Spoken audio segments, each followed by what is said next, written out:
So my name is Roman Dzindiashvili, and here we continue a series of greatest chess players I have met. So this is part 2 on Bobby Fischer. So as I already mentioned, I visited him in 1980 after the Lone Pine tournament. And I already mentioned that I discussed a lot of theoretical positions. I played a lot of blitz with him.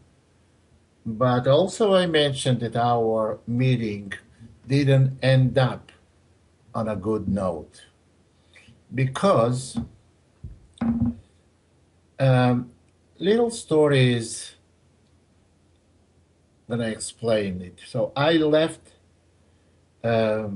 Soviet Union. I was living in Soviet Georgia, which is part of Soviet Union, in 1976 because there was no, actually I left in 75, there was no way I could play in any international tournaments because there was no way they would let me play outside of Soviet Union. They were always afraid that some chess player will defect, or there were a lot of reasons why they had their own favorite players. So I went through hell for the last 2 years before immigrating. I went through hell, and I did not play any chess at all because I practically wasn't allowed to play since I was applied for immigration. And finally, I left. I set myself free. And here, I'm talking to the person that I admired all my life. And in the end of the conversation, in the end of our meeting, I mentioned to Fischer that I think it's a great idea to come back to chess. Remember, it was 1980, and he hasn't played tournament chess since 72. It would be a good idea to come back to chess and show everybody what he really is, that he is still by far the best player. On which reaction by Fischer was never expected by me. I saw a completely different person. He accused me in being a Russian spy, in being a KGB agent, and he said I was sent to him to provoke him, and anyway, it was bad exchange of words, and I blew up also. And I don't want to go into details. It didn't end up well. And retroactively, I analyzed our encounter, and I regretted that I reacted this way because I wasn't prepared. I regretted because I should have been expecting from Fischer some crazy reaction. He was a crazy genius always, and I should have reacted a little bit differently. Well, anyway, that's how ended our meeting. But later, many years later, well, actually several years later, we get back in touch, in contact, not directly, but indirectly through one person we both knew and liked was in common. But that later.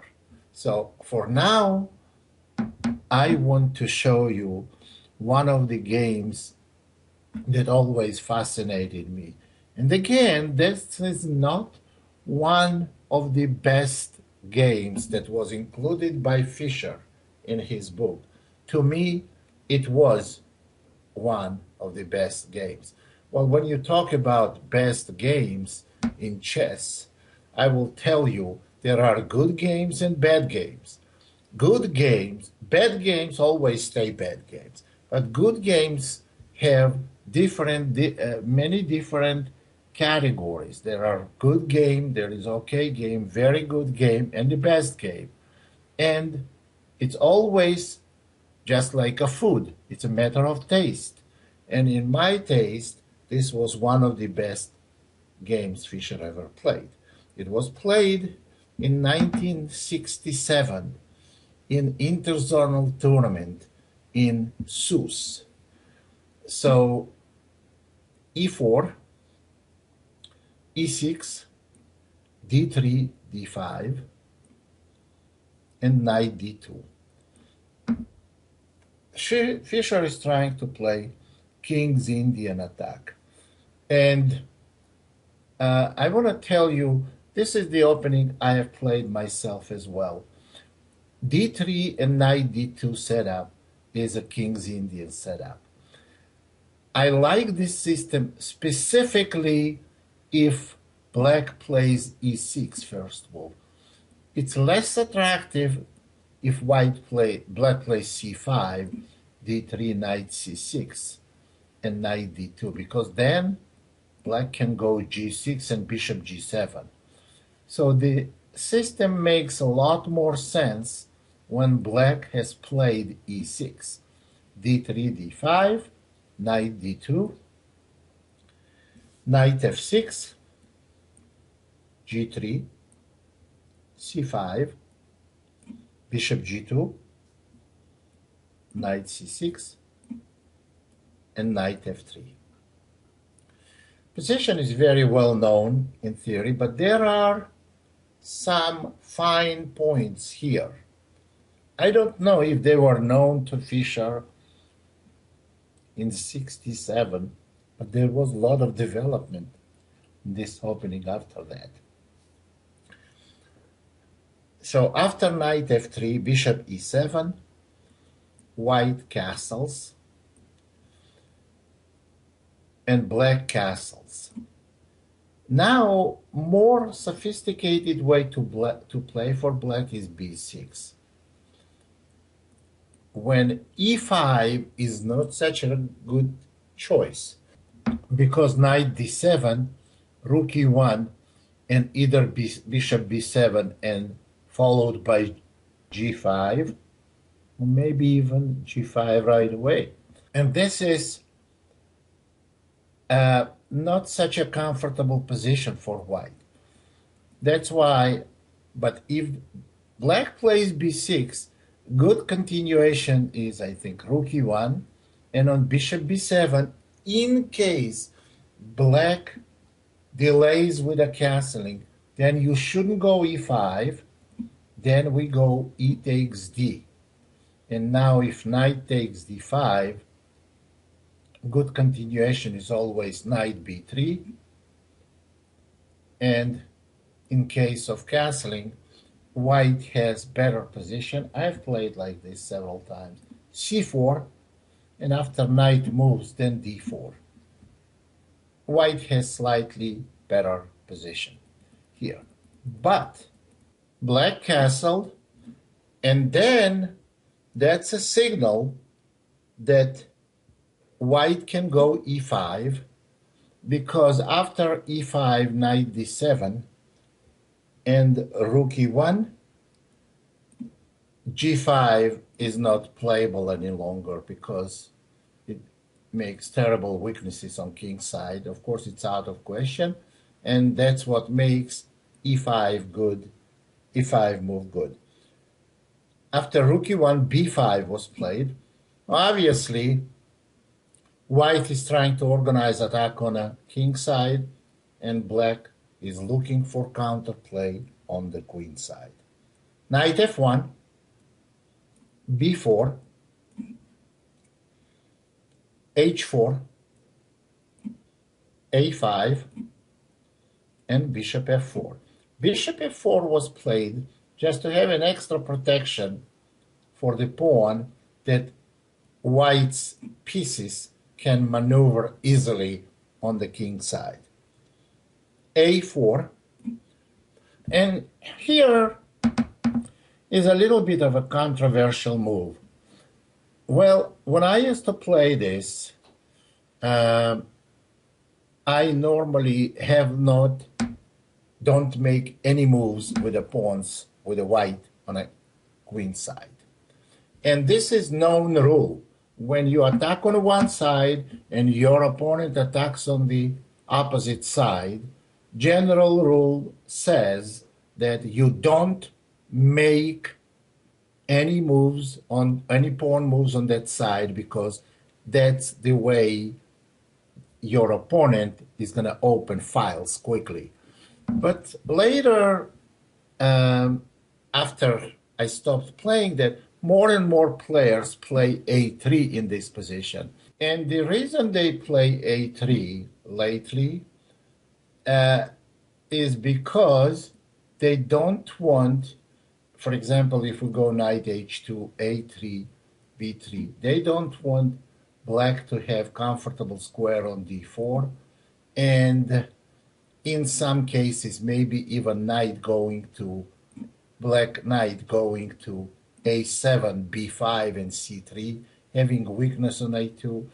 I'm still not sure if A3 is a necessary move, but A3, that's what was played by Bobby.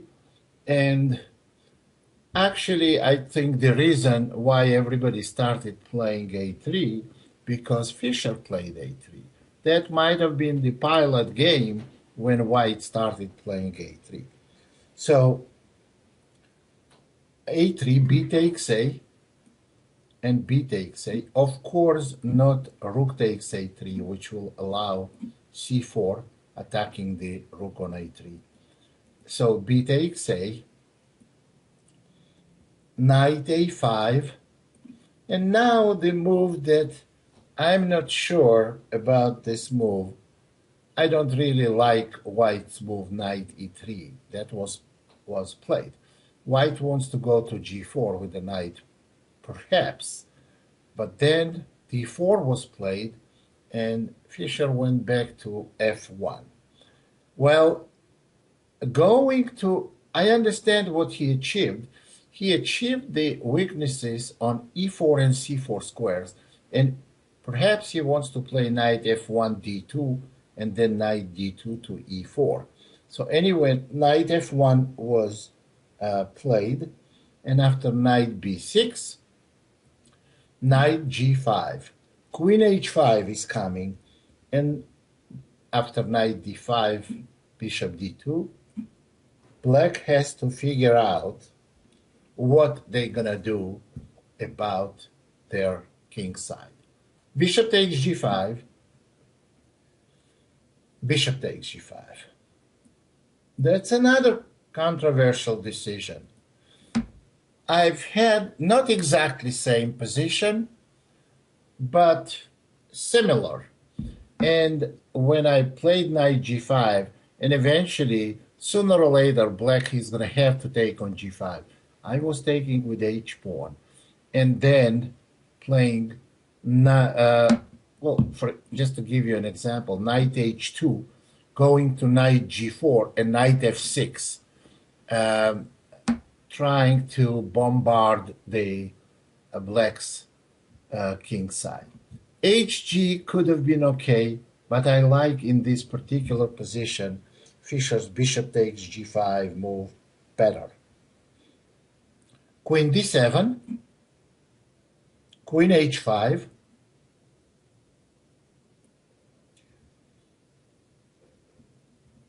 and bishop A6, bishop H3.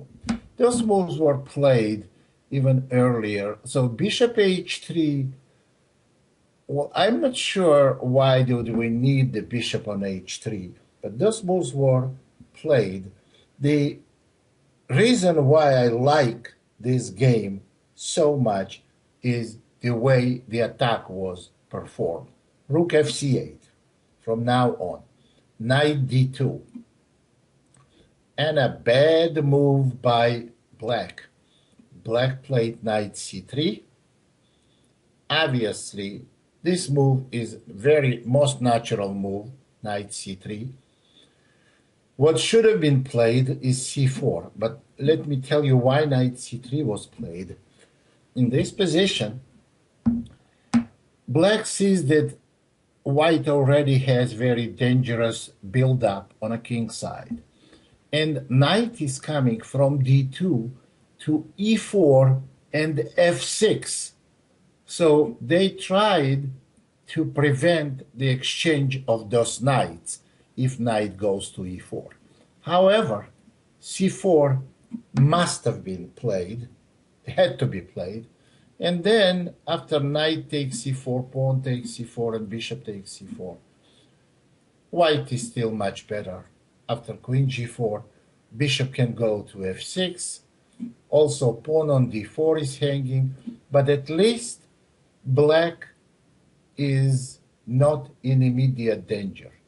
Knight c3, it accelerated white's attack. Knight e4, very strong move. Well, and now black has no good choices. Actually, knight e4 could have been played, but slight move order change, bishop f6 first. Well, obviously taking is gonna lead to complete disaster for black. And after queen e8, this move has to be played because on queen g5, black should be able to protect g7 pawn without weakening terribly their king side. So now knight e4, g6. Now, you see that black has really no choices. Now queen f8 is going to lose terribly to knight g5. It's going to be completely excruciating attack here. On h6, for example, even knight takes e6 is going to result to complete devastation. King h8 just mate in one, and on king h7, bishop f5, it's overwhelming attack, and it can be executed several different ways. So g6 was played in this position, and now after g6,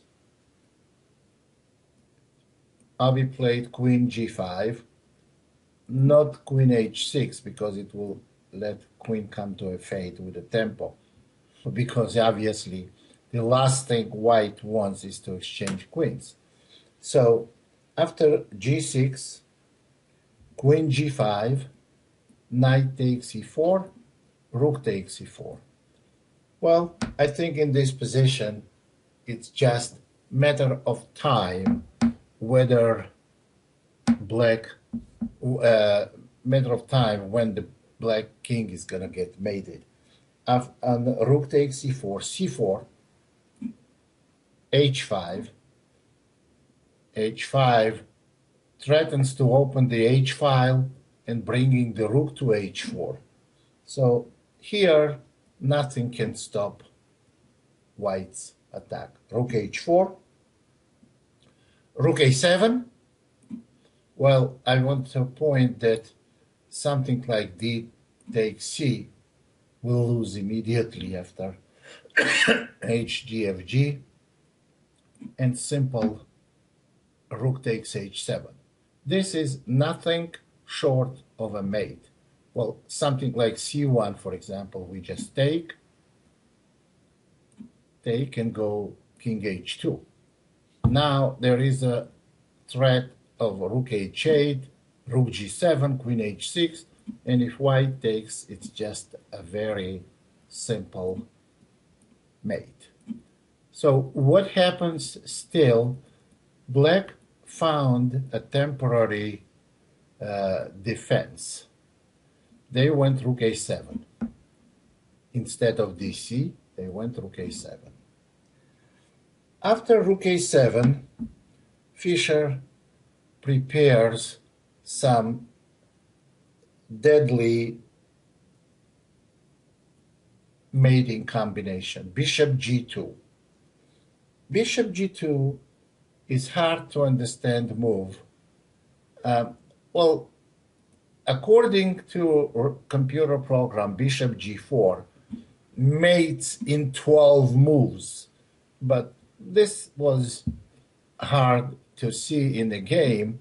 When bishop g2, actually Fischer made his opponent quicker because his opponent didn't play the best way, but bishop g2 is absolutely winning as well.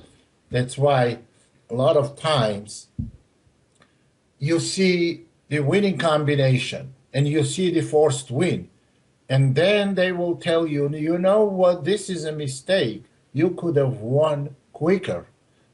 No, that is not a mistake. That's a mistake on a computer language. If you have mate in 4, it may not be good because there is mate in 3. But once you get winning position, normally any chess player does not search for more than that, because you cannot do better than just win the game. D takes c, and that's the deadly combination. Queen h6 check. Again, well, black played queen f8, but if they did c1 check, rook takes, and king h2, that doesn't change at all anything. It would have been the same as in a game, which continued queen f8, and you see why bishop g2 was played. Queen takes h7 check, king takes hg, double check, and mate next move. King g8, rook h8, and king takes pawn, bishop e4. That's why bishop went to g2. This is also mate and board, and that's how the game has ended. I think it was absolutely beautiful and straightforward attack. One of Fischer's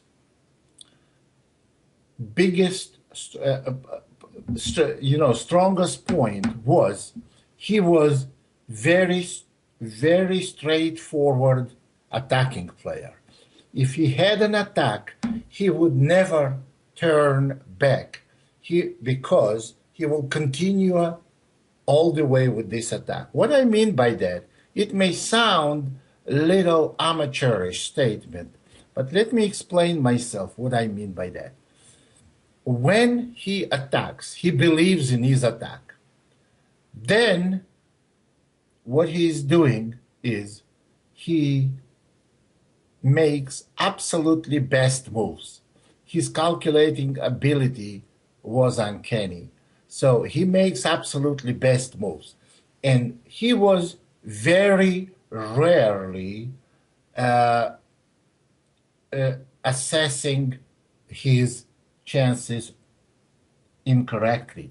So if you evaluate position correctly, your intuition doesn't fail you, and you make the best moves, you hardly need any more than that to win a chess game.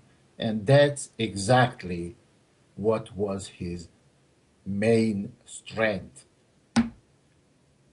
throughout all his career. So I hope you learned something about this opening and something about Bobby Fischer's strongest points. And there was some story too. I hope you enjoyed and have a very, very nice day.